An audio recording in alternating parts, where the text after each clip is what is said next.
Hello and welcome to Rathods IS. Today in this session, we are going to see current affairs of 13th March 2024. So I want to announce one important thing, that is, we are going to conduct free prelims mentorship classes for your prelims. So that classes will be based on your performance in prelims test. So we are going to conduct a small test of 50 questions of prelims. And after once test is done, so we are going to have evaluation and even assessment. So in that assessment, we are going to see like which are your strength areas, like whether you are performing good in which subject you are lacking knowledge, or for example whether you are lacking basic understanding, or whether you are missing current affairs, or whether you are not understanding the demand of question. So why you are going correct and why you are going incorrect. So all these things will be there in this prelims test.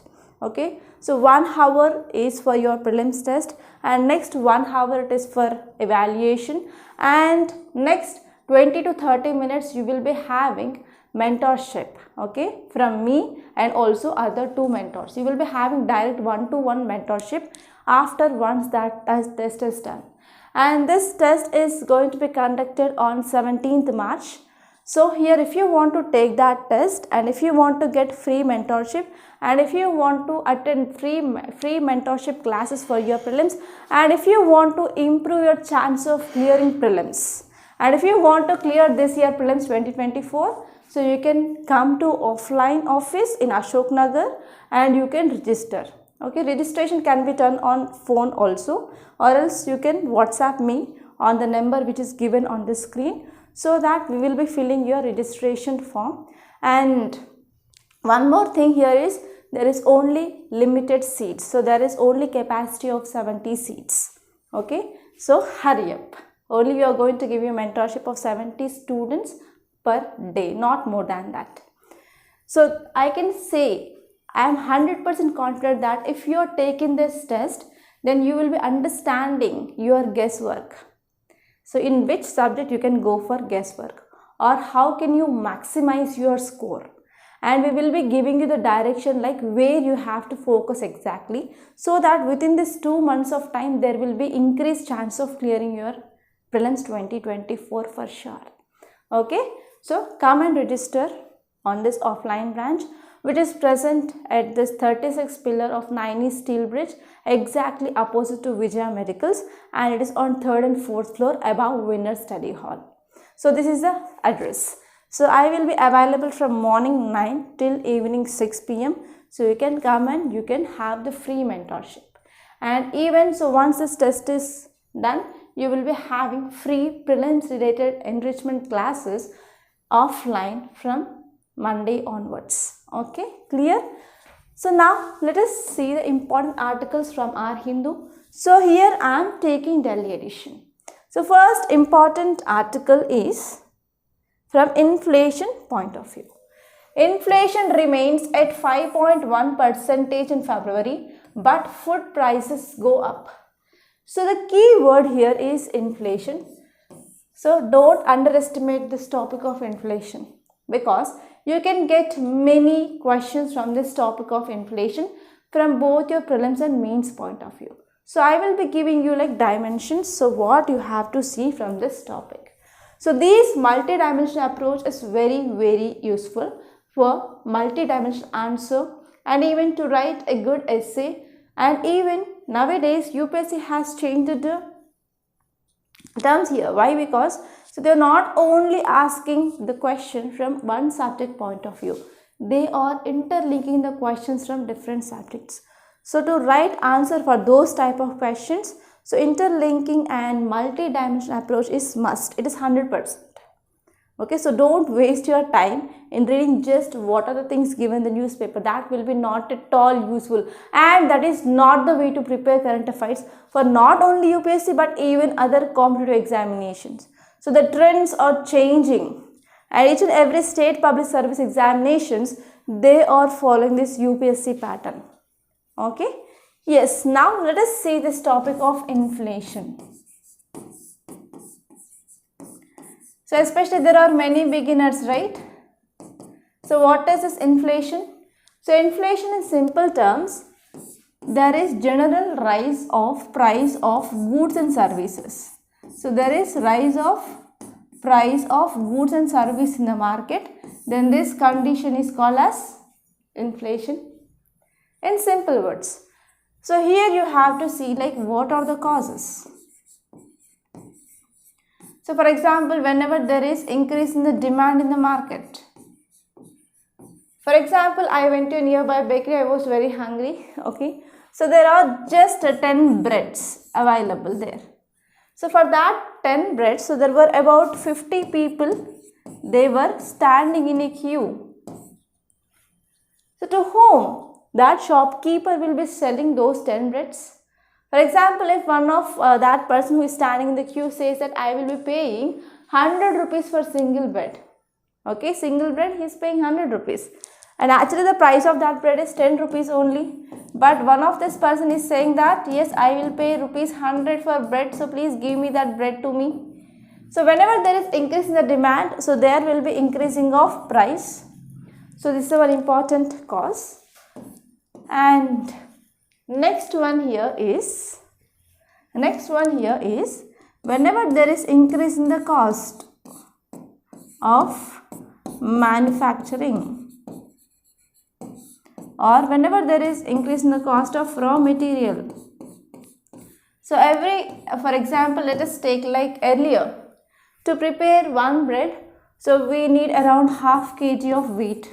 So this is normal example, okay, one bread packet, it is like in like half kg of wheat. So earlier the price was like 5 rupees per half kg, and now it is 10 rupees per half kg. Okay, so for half kg it is earlier 5 rupees and now it is 10 rupees. So whenever there is increasing of cost of production, or whenever there is increasing of raw material cost, automatically there will be increasing of price. And even you can say like built in, like whenever there is changing of lifestyle, that is also leading to increasing of price. And I want to say one interesting impact of inflation. So earlier for 5 rupees we used to get dairy milk. Even now also we will be getting dairy milk chocolate. So we used to have, let us take this is bar of dairy milk. So earlier we used to get like 4 boxes, because I am a lover of dairy milk. At least I will eat 1 5 rupees dairy milk per day. It is my schedule. So if I am not having this dairy milk, I will be feeling like something is losing in my life. So earlier for 5 rupees there are 4 boxes, but now for same 5 rupees we are getting 3 boxes only. And so now but the price is same. So what happened is, because of inflation there is lot of impact. So they are not decreasing the price, but they are decreasing the quantity. Yes or no? Yes. So here in this context you have to see what is a definition. So whenever I am asking about to write definition, try to write authenticated definition. So if you are not writing authenticated definition, you are going to miss marks. So here in this case of inflation, you can write the definition according to what IMF, International Monetary Fund, is saying. And you can see like what are the causes or what are the reasons of this inflation. And you have to see types of inflation, and you have to see what is the impact of inflation, and how we are going for measuring of inflation. So here we have CPI and WPI, and you have to see like what is the role of government, and also what is the role of RBI. So role of government is nothing but government will be coming up with fiscal policy, and RBI will be coming up with monetary policy. So what RBI will be doing in this monetary policy? If there is high rate of inflation, So RBI wants to decrease money supply in the market. RBI want to decrease money supply in the market. So how can it decrease money supply? Whenever there is increasing of interest rates. For example, you will be seeing this repo rate, reverse repo rate, right? So those are the monetary policy tools of RBI to control inflation. So in the same way, whenever RBI wants to increasing money supply in the market, then there will be decreasing of interest rates. And even how government will be controlling inflation is through fiscal policy. It is either through spending, increasing or decreasing of spending of government. Okay, so these are the very important things that you have to remember from this article, and we are going to see in detail. So this topic is important from your GS paper 3 under economy. And we can also connect with this GS paper 2 under polity and governance, and even GS paper 3 under sustainable development goals. So there are 17 sustainable development goals we have to achieve, and the target is by 2030. So there are some important targets like zero hunger, poverty, improving of standard of living, etc. So if you are having severe inflation, so we can't achieve this. Okay. So here government need to take enough steps to address this sustainable development goals also. So from this point of view also this article is important. Clear? Now let us see this article, what it is talking about. So let us see why it is in news. So India's retail inflation. So in inflation we have two types of inflation. So first one is retail inflation and second one is wholesale inflation. And retail inflation is identified or measured by using the CPI, Consumer Price Index, and wholesale inflation is measured by using this Wholesale Price Index, that is WPI. So we have CPI and WPI which are measuring this inflation. So if you are talking about India's retail inflation, which remained virtually unchanged, so the rate here is 5.09%. And I want to say one more dimension here is, so what is the rate at which we have to maintain inflation? That is 4 plus or minus 2%. That means 2 to 6%. It is a limit that we have to maintain. So I want to ask you one question. So which is the committee that recommended that we have to maintain inflation that is 4 plus or minus 2%? So please let me know in the comment box.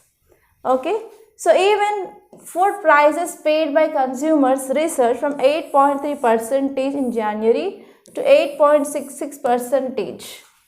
So actually yesterday itself I went to vegetable market to buy vegetables for my own consumption, for my family. So what happened, the thing identified was again there is increasing of prices of vegetables in the market. Yes, it's absolutely right. So if you are comparing with last month, again the food prices had been increased to 8.66%. Okay, again from the last 7 months we are seeing that there is high rate of inflation in this vegetables. And what are the vegetables you are taking? For 250 grams it is around 30 to 40 rupees. Yeah, now let us see the details. It says that inflation which is measured by CPI, Consumer Price Food Index, so it is accelerated, that is increased from 9% in January to 9.2% for urban residents. And even for rural also, yes, there is overall increasing of retail inflation that is seen. Especially now the inflation is led by increasing of vegetable or the food prices. So whenever there is increased vegetable prices, then what happened? There will be increasing of vegetable thali prices. So we discussed this topic recently, right? Thali means nothing but plate. That means if you are ordering the meals of vegetables, yes, there is increasing of price. And if you are talking about some basic facts regarding this inflation, so what is the definition of inflation? So whenever you are writing answer of this inflation, try to start with definition. So according to IMF, that is International Monetary Fund, it is the rate of increase in prices over a given period of time, and also encompassing a broad measure of overall price increase for specific goods and services. For specific goods and services, there is increasing of price. So it is a definition of inflation according to International Monetary Fund. And even it reflects there is rising of cost of living. So even there will be increasing of cost of living, and that indicates how much more expensive a set of goods or services has become over a specific period of time. Normally we will be taking the period of time is like a year. In India, inflation's impact is particularly significant due to economic disparities. Because as you all know that if you see inequality in India, it is very high. Okay, inequality between the poor and rich is very high, right? So because of this inflation is having a lot of impact on the significant people, like vulnerable people, like the people who are present below poverty line. And if you're talking about different causes of inflation, the first one is, as I said, demand pull inflation. That means whenever there is increased demands for the goods and services in market, that will lead to the inflation. So consumers, they will come forward to pay more. Okay, so this is called as demand pull inflation. And next one is cost push inflation. So cost push inflation is driven by an increase in the production cost for goods and services. So this can be caused by the factors like increased income and increased cost of raw materials, and whenever there is disruption in the supply chains. So in these conditions we can see like cost push inflation. And next, third type here is built-in or wage price inflation. So in this type of inflation, it is like a feedback loop between wage and price. So whenever workers are demanding higher wages, so businesses, they may raise prices to cover the increased labor cost. Yes, whenever we are increasing the salaries means, yes, that will be seen on the total price of the goods and services, right? So in this way also there will be increasing of what? Increasing of price. Okay. So here what happened, in turn workers, they will be getting more wages, and again this cycle which is going on continuing. So these are the different types of this inflation. And now let us see next important article. So here in this first page itself, you can see, right? So here state government has no role to play in CAA implementation. So again there is controversy which is going on between center and as well as state. Okay, so now let us see which are the dimensions that you can see here. So many of you thinking this CAA as a single subject or single topic alone, right? But it's not a single. So actually this topic is important from GS paper 2 under polity. So in your polity, if you are reading Lakshmikant, so the part 1 which is talking about citizenship, right? So here there are some constitutional provisions and a part of constitution which talks about citizenship.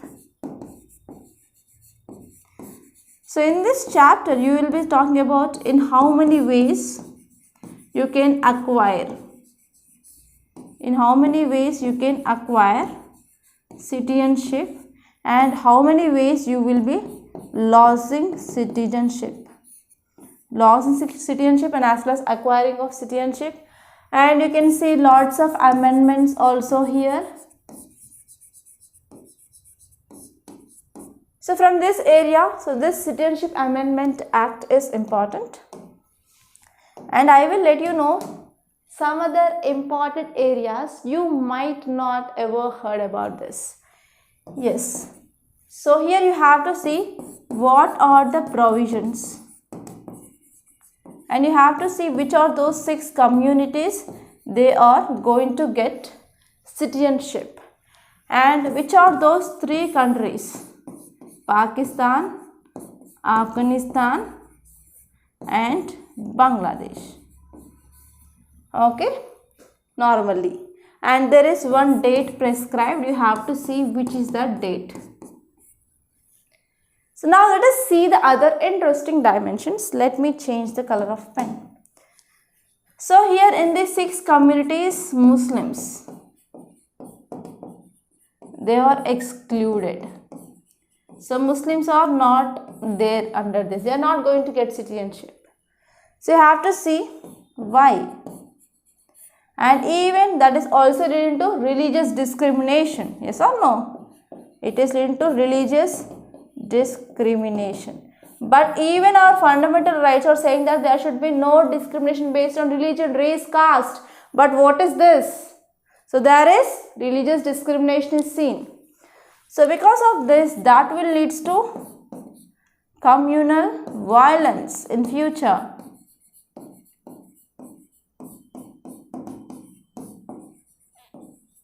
So this is very important thing. That will becomes again one internal security challenge. So again police, law and order, everything will come into picture to maintain peace. And one more important dimension is, so whenever any law which came up by central government, so whenever central is ordering the state, so states need to implement that. So whenever there are any distance or disturbances between center and state is happening, that will affect federalism. That will affect this federal character. So this is the issue that is going on now. Okay, so here you can get a mains question like in the recent times. So federal character, the federal fabric between center and state is ups and down. It is not in a balance. So what might be the reasons? So comment on this statement. So in this way also you can get mains question from this area. Like you can give this example of CAA. Okay, and even you have to see like GS paper for ethical dimension, whether this action is morally right or not, ethically right or not, like excluding these Muslims. Clear? So these all are the important dimensions from this article and we are going to see this. Just I am giving you the dimensions because I want to able you to think. So whenever you are thinking, then only what happened? There will be activation of important areas in your brain that will makes you intelligent. Okay, so if I give ideas, then you will start thinking in that lines. So I want to create a dot in your brain so that dot will be activating entire your brain. Okay, and one more thing here is, if you are understanding like the dimensions and if you are liking the way I am teaching, so one challenge that I can make here is, you can search any YouTube channel which is taking news analysis. Okay, be it Hindi, be it Tamil, be it Kannada, be it Telugu, any language.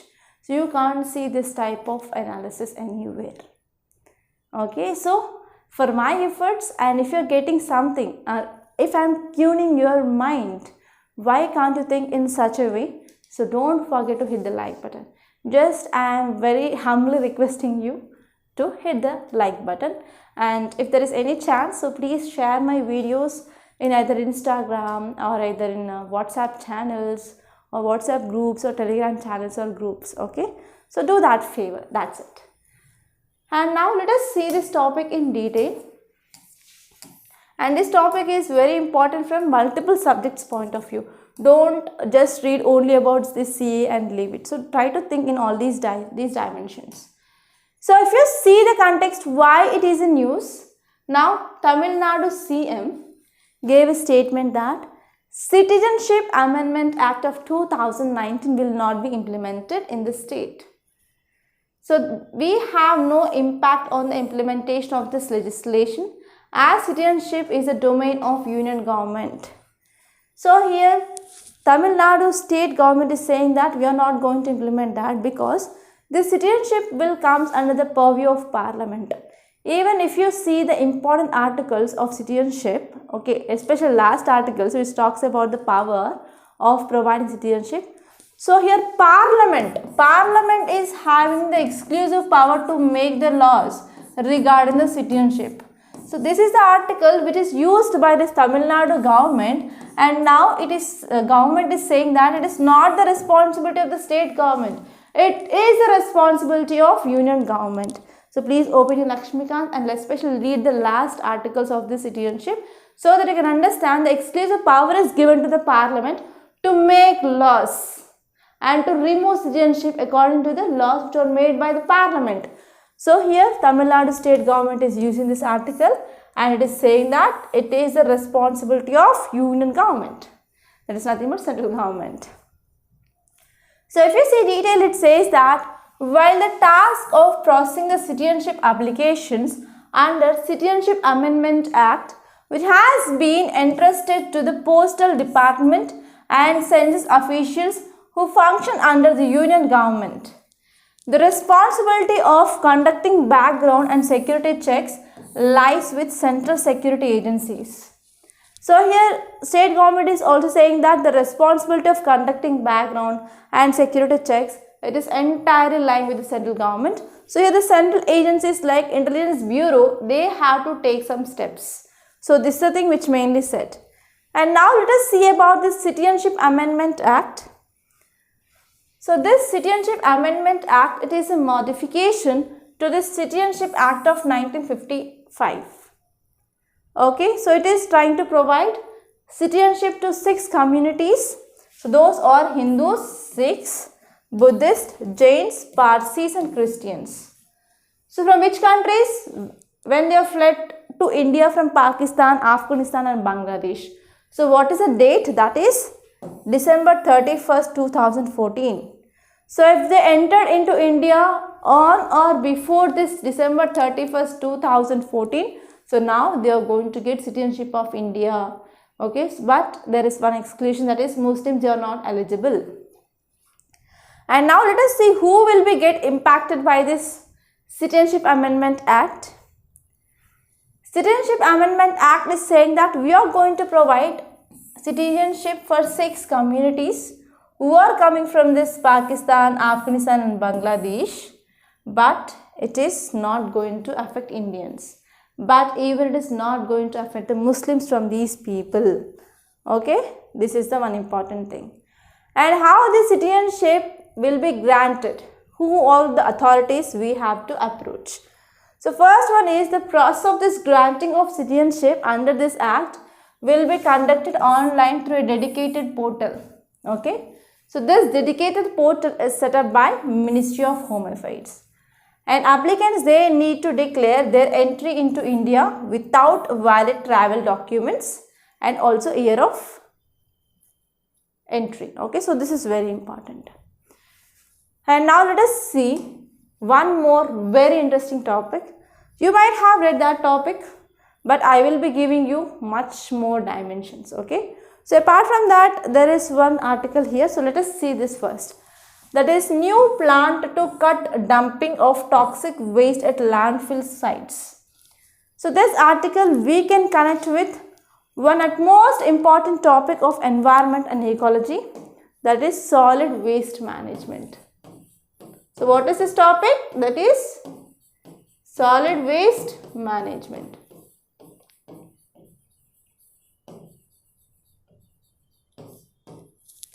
So please let me know. We are generating lots and lots of waste every day. So whatever the waste we are generating, so this waste is processed or not at the end of the day. So what is your perspective? What is your opinion regarding this processing of waste?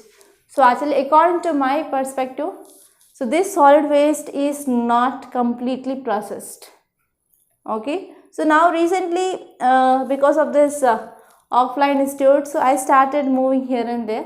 So here and there I found that GHMC, they are providing some vehicles, so they are converting waste into energy. So this is the one good thing that I see in this Hyderabad. So but what about your cities or your villages? So how this waste is processed? Please do know about that. So first learn what is happening at the ground level where you are living. Okay, so that you will be getting lots and lots of things, and you can get recommend lots and lots of measures in future also. Okay, so here you have to see like solid waste will be end up in dumping sites. Okay, they end up in this dumping sites. So if you have following this current affairs daily, so what is the problem of these dumping sites? there is release of methane gas.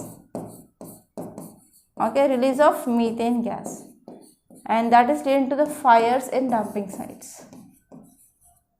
Okay, so to tell this topic, I connected this. Okay, dumping sites are facing one recent problem, that is because of this high release of methane gas, they are also catching fires. So here you have to see like what are the steps can be taken, or what are the measures. Okay, what are the measures that you can take to address this issue? Okay, so in this way you have to read this, and even you have to see the laws which are present in India regarding this waste management. So from this area also you can expect a question from your environment and ecology, which comes under your GS paper 3. Clear? Yes, now let us move on to next important topic. So in city page there is nothing much important, you can simply leave this, and even the states page, especially I saw one important article from Telangana state point of view. So we are going to discuss that. I am not at all discussing from Telangana only, but I am discussing from your current affairs from UPSC point of view. So I will give you like lots and lots of dimensions. Okay, don't worry, like how you can think from that topic point of view. Yes, here there is one article, that is Telangana to establish 100 stalls for SHG in the month. In a month they are going to establish 100 stalls for this SHG. So now let us see this topic in detail. So this article is talking about SHG. So what is this SHG refers to? Self-help groups. So here this topic is important from different subjects point of view. So from first we have to see from GS paper to under governance point of view, and from GS paper 3 economy point of view. Okay, and from GS paper 2 society point of view, society and social issues point of view.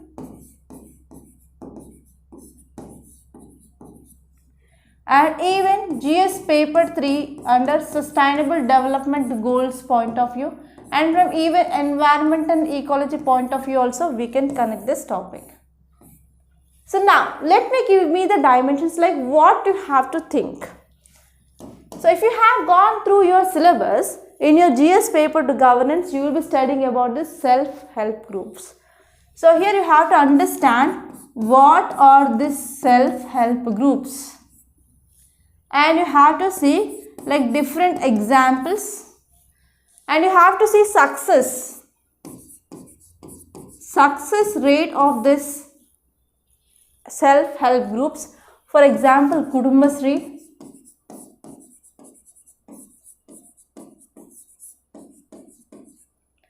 and here you have to see like what are the problems they are facing, and what are the advantages, and what are the measures. Okay, so from economy point of view I can say like, so women till now what happened, so there is very low participation. So even periodic labor force survey is saying that women are participating very less compared to that of men in this labor force, and especially women, they are doing care work, domestic work. Okay, so which is not contributing to our GDP, yes or no? So now women, they are coming outward, and they are forming groups voluntarily, and they are doing some work, and they are generating some income. So now this income we are adding to our GDP. So in this way here we have to see how self-help groups are promoting, okay, promoting to our GDP, and how they are contributing to our economy of our country. And also one more thing here is how NABARD is helping for this self-help groups. And even in this banking sector which comes in economy, so we have priority sector lending, okay, priority sector lending. So under this, how much percentage of lending will be done to the self-help groups? Okay, so in that way here this article is important from economy point of view. And from society and social issues point of view, we can see like how these self-help groups are leading to this empowerment of women. So how it is leading to this empowerment of women.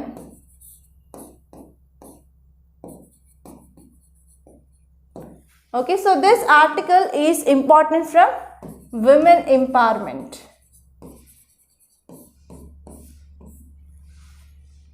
So how they are becoming financially independent and how that is leading to the improving of standard of living of women.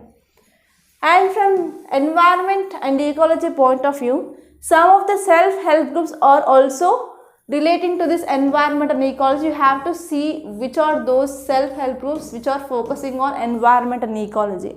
And some of the self-help groups, they are preparing the products especially from this invasive species like hyacinth, and they are developing some projects, okay, some products which are useful in our daily life. So how? So you have to think from that point of view. And even these self-help groups, they are very much helpful for achieving of our sustainable development goals of 2030. For example, to decrease hunger, to decrease poverty, to improve the standard of living, and for decent life, okay, decent standard of life and livelihood. So to achieve those sustainable development goals, yes, these self-help groups are contributing a lot. And even there was one study which says that because of this emergence of self-help groups, that also led to the increasing of enrollment ratio in the schools, and that also led to the increasing of literacy rate in some areas. Okay, so in this way, this SHG is not only from your polity or governance point of view. And even you can see like how government is supporting these SHGs. So all these are very important areas that you have to see from this self-help groups. So I hope you understood like how to read a single topic from this multiple dimensions and how to interconnect one topic with the different subjects. Yes or no? So now let us see this topic in detail. So here context says that Telangana Chief Minister announces plans for establishment of 100 stalls to facilitate sale of produce by women self-help groups near Shilparamam in Hyderabad. So we are not going to focus on where, which type of products, we are not at all bothering about that. So we are bothering about only like what are this self-help groups. And if you are writing this TSPSC, you can also write about this scheme, that is Telangana Mahila Shakti scheme. So if you see these self-help groups, they are voluntary associations of economically poor, usually drawn from same socio-economic background. And they are coming together to come together a common group purpose of solving the issues and problems with the self-help and community action. So this is the meaning of what is this is. And if you're talking about the functions of the self-help groups, so they are focusing on social mobilization. They are focusing on formation and promotion of sustainable institutions of poor. So the community-based organizations, they mainly adhere to democratic governance. And they will be focusing on financial accountability principles, and they actively participate in local governance, and even they will address some issues of livelihood, and even they facilitate access to entitlements and public services, and that will lead to overall development of our country. Okay, and if you are talking about financial inclusion, they are also helpful in promoting of effective bookkeeping, capital support for poor, and culture of prompt loan repayments. And even that will be helpful for providing the better livelihood for the people. They will also create employment opportunities. Okay, and next one is social inclusion coverage will be also there, and even government will be also providing some schemes such that they will be helping the self-help groups. Okay, so these are the some important advantages of this self-help groups.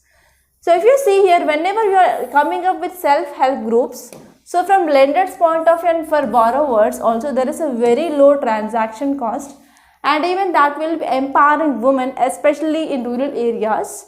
And even there is decrease in formal borrowing, and it will be also supporting by big corporate houses. Okay, and even there is no collateral required. That means if you want to get loan, so you have to keep some gold, or you have to give some documents of land or your house. But here in the case of SHG, there is no need of keeping any collateral. And this one is generate social support also. Women, they can discuss their problems and solutions in that group. So if you see some famous examples of the self-help groups, the first one is MAVIM, that is Mahila Arthik Vikas Mahamandal. So it is a women development corporation. From which state? That is from Maharashtra. So this MAVIM works towards economic empowerment of women, and they came up with the formation of this SHGs and providing with the training, credit facilities and support for various income generating activities. And next one is SEVA. SEVA is nothing but Self-Empowered Women's Association. So this SEVA, it is a trade union, and also I can say it is a women's cooperative. The important aim, it is to improve economic and social conditions of self-employed women. And even it organizes women into SHG and provides them with training and helps them with access of financial services. And this one is Kudumbashree. So Kudumbashree is a poverty eradication women empowerment program, so which is initiated by Government of Kerala. And under this Kudumbashree, it encourages formation of neighborhood groups, and eventually they will be forming this SHG, and they will be also focusing on income generation activities.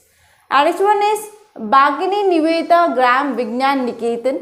So it is a rural development program, and they are focusing on women empowerment and as well as sustainable livelihoods. And under this, they are providing training, financial services, technical support, income generating activities, etc. And what are the problems of the self-help groups? Yes, they are facing problems. So recognition of these self-help groups is a problem now because of emerging of many SHGs. And this one is there is limited training, capacity building, skill upgradation, and even there is a lack of training plans and quality training, expert training institutions. So this is also one drawback. And this one is even there is lack of financial inclusion. So there is lack of financial literacy, and there is no proper coverage of members of SHG by formal institutions. So these are also one important problem. And this one is there is also lack of market linkages. So there are very poor market linkages, and there is very poor forward integration. Okay, that is also linked to the less growth of this SHGs. And this one is the support structure in the community is also lacking. Okay, and next important topic, it is about one famous case, that is about sub-categorization in this SCs. Okay, so actually the judgment had not yet been delivered, but you have to know what is this sub-categorization, okay, and what is the case is about. And you have to know which are the constitutional provisions related to this reservation, okay, and you have to see what are the advantages and disadvantages of this sub-categorization. Okay, clear? And this topic is important from GS paper 2 under polity point of view. And even we can connect this topic with economy as well. Okay. So now let us see why it is in news. The ongoing legal debate which is going on regarding sub-categorization among the scheduled caste in India. So now this case, it is present before 7-judge bench. Okay, so this case is present before 7-judge bench of Supreme Court, which revolves around the question of whether states can subclassify SC reservations or not, whether this is a provision which is only present with the central government or not, whether states have the permission to make these provisions or not. So that is the thing which is present before now 7-member judge of Supreme Court, and we have to wait and see what will be the decision of this Supreme Court. So as of now, you have to see like which are the constitutional provisions talks about reservation, And you have to see what are the arguments in the favor of subcategorization and what are the arguments against. Clear? So now let us see these constitutional provisions. So if we're talking about this scheduled caste, so why there is reservation for this scheduled caste? Because so these people, they are referred as like most discriminated. So even since our ancient time.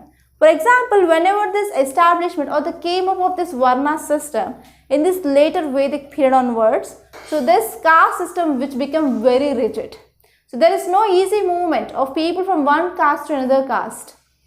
Okay, so because of this, from that time onwards, so they are facing lots of discrimination and they do not have the proper caste identity as well. So because of this, Indian constitution which started recognizing this social injustice and even the exploitation faced by the scheduled caste, and even it mandates protective measures in Article 46 of our Indian constitution. And here this article says that we have to promote these people in education and government need to provide some economic benefits and the government need to address historical disadvantages faced by these people. And if you are talking about the reservation policies to bridge socio-economic gaps and even to provide opportunities for the scheduled caste, so government came up with these reservation policies in the fields of education, jobs, okay, and as well as in the political representation. Like for example, 73rd and 74th Constitutional Amendment Act of 1992. So you can remember this. And however, there is growing acknowledgement that these benefits haven't uniformly distributed among this all SC groups. That means even this SC groups also, some people they are getting benefited, some people they are not getting benefited. Okay, so that means there is no uniform representation that is seen, uniform distribution of this, that reservations or this positive things. And next, if you are talking about this subcategorization of this scheduled caste, so it is an important aim to address intra-group disparities. So not only in SC, so in my opinion, in each and every caste, so they are the disparate, all are not having the uniform status. Yes or no? Will you accept it or not? So all are not having the same uniform status. So in the same way in this SC category also, so there are some intra-group disparities.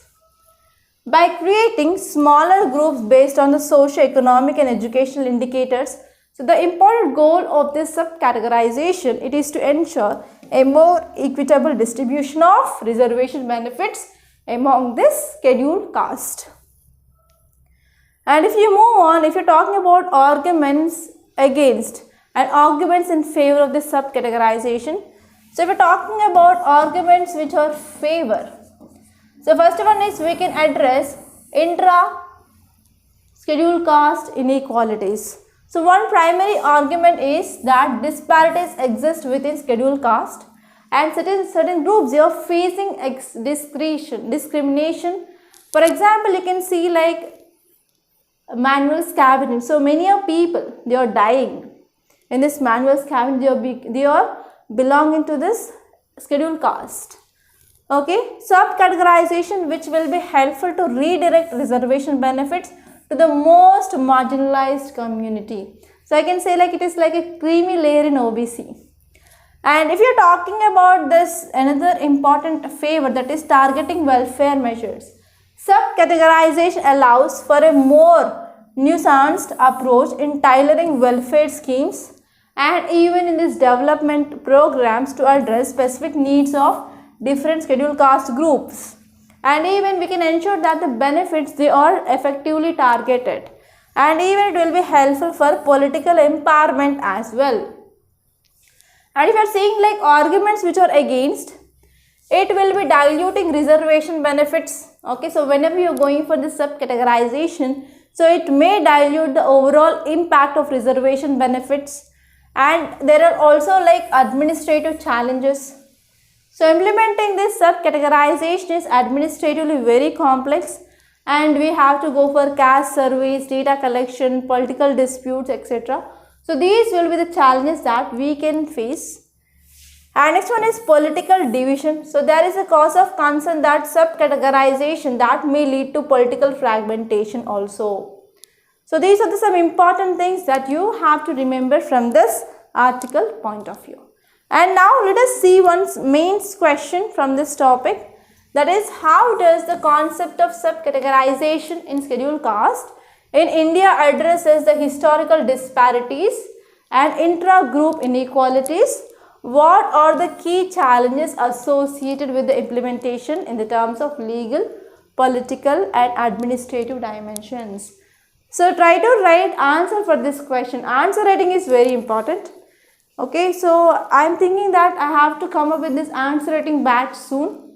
So please tell me like what is your opinion regarding this answer writing batch. So if you want online or offline. Yeah, and now let us see one more important article in this opinion page. So it is about one scheme called as Khelo India.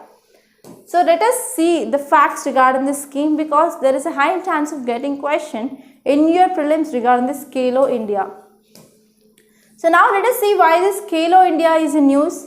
So Khelo India mission has been one of the cornerstone of Prime Minister's vision of a nation oozing with energy. Because the sports only we can show our energy, right?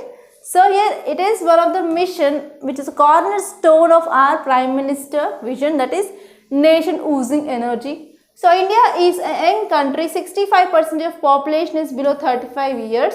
So because of this there is a high I can say like outcome here, like students they can involve in this sports, but unfortunately here the students who are showing an interest in the sports had been decreasing.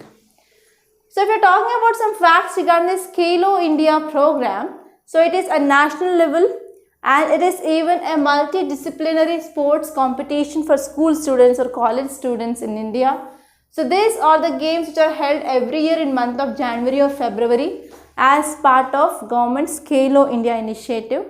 So the important aim of this scheme it is to promote sports culture and to identify sporting talent at the grassroots level. And there are 5 editions of this youth games have been held. Okay, now recently we had this. And if you're talking about this format of this scheme of Khelo India, so there are 2 categories. So one will be under 17 years category and next one is under 21 college students. And it operates a team championship format also, and medals will be earned by the individual athletes of the teams who are contributing to the overall medal tally of their respective state or union territory. And after one's event has been concluded, which state or which UT is getting huge count or the highest count of gold medals, then that will be declared as a winner. So these are the very important articles that appeared in our today's Hindu newspaper, but Hindu analysis has not yet completed it, okay, because there are other articles which are important I found in our today's Hindu newspaper. So here you can see, if you see this image, you will be seeing like, wow, what a greenery, what a pleasure to see like this greenery. So what a flower, so what the purple color of the flowers is, and you will be taking selfies. But it is an invasive species. So the name of this plant is water hyacinth. So actually earlier we got this plant to India from other countries as a decorative purpose. But now it has been spread in each and every water body. And because of this growth of water hyacinth, which is affecting the ecology and biodiversity of that water. Yes, so this is an example of invasive species. And this topic is important from your environment and ecology. So here you have to understand what is this invasive species. That means it is not native. So we are bringing from other area and we are introducing the new environment. So it will be having advantages, or what are the characteristics of this? Like they will be having more reproductive rate and there will be no animal which is feeding on that. That will lead to the rapid division or rapid growth, and it will be also affecting the local species. So in this context you have to see some examples of this invasive species from both animals and plants. So from plants, one important one is water hyacinth and next one is Senna sceptabilis. From animal, that is bullfrog in Andaman and Nicobar Islands. Okay, and in editorial page I discussed important articles and even the opinion page also I covered. So we have to go through this text and context. Yeah, before that there is one article here which says about the number of poor people increase in sub-Saharan Africa.